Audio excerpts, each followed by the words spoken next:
So I'm going to be talking in this video about misperceptions about Africa, African geography, and civilizations of Africa.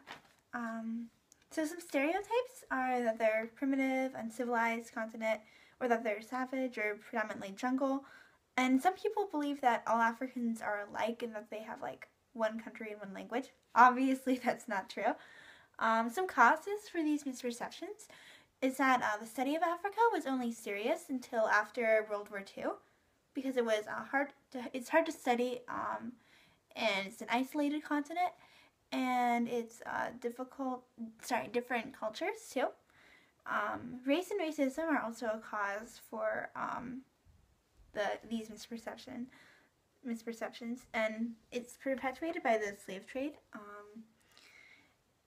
There's also a perpetuation of stereotypes by the media in the form of like inadequate coverage or only focusing on aid, and also by entertainment like movies and books. The result of these misperceptions are that many people believe that they know a decent amount about Africa, but most of this information is inaccurate.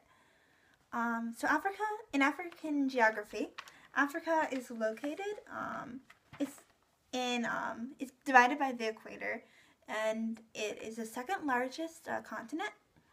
In terms of topography, which is like how it looks like, Africa is a large plateau. It has a smooth or regular coastline. It has 4 main rivers, and they're mostly unnavigable. It's the second largest desert. It has the second largest desert, and that's the Sahara, and it is about 2 or 3 miles per year. That's how much it expands. So it expands 2 or 3 miles per year, so it's getting bigger. Also, it has a savanna. It's 40% savanna. The climate of Africa, it's usually warm. It can be, some of it is Mediterranean, and that has a warm, dry summer and rainy winters. Other parts of it are semi-arid, which is dry with more vegetation than desert. Other parts of it are desert, and that's dry and incapable of supporting plant life. Other parts of Africa are tropical rainforest, and that's like parts near to water. Some impacts of the geography. The smooth coastline is not conducive for trade. The rivers prevent travel and contact. People become isolated, and foreigners are not able to access the heart of the continent. The enlarging desert decreases farmable land.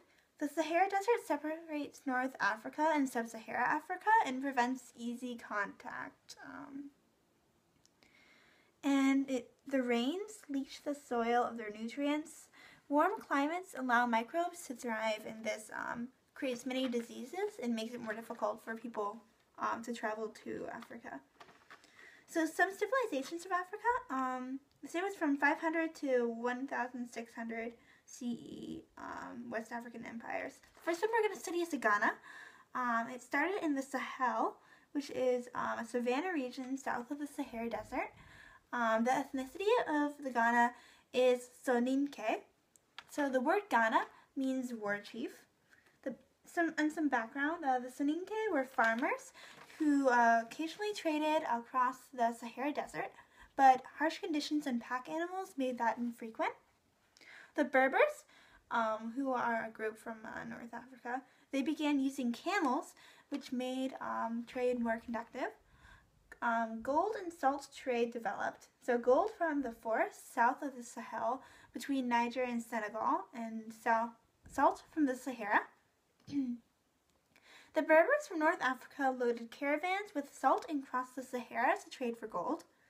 The Soninke king grew more wealthy from taxing this trade and ensuring that the route was protected and weights and measures were fair. The empire was created. By the 800s, Ghana could tax neighboring ethnic groups, and the king acted as a political leader, military leader, and religious leader. There's also a lot of influence in Islam. Islam spread to Ghana from the Berbers and blended with their animistic beliefs. Animistic or animalistic? Oh yeah, it's animistic, okay. Decline. The Almoravids invaded in 176. That caused a decline. The Mali, fair warning, we were kind of rushed in taking these notes, so I don't have everything. But it says it was from 1235. The ethnicity is Mande. Mansa Musa ruled as the pinnacle of Mali's hegemony and it converted to Islam and made Hajj to Mecca. The capital was at Timbuktu, and it had the largest library and university in sub-Saharan Africa. The decline of the Mali was caused when gold was discovered further east, and this shifted trade routes again. Okay, so I hope this helps.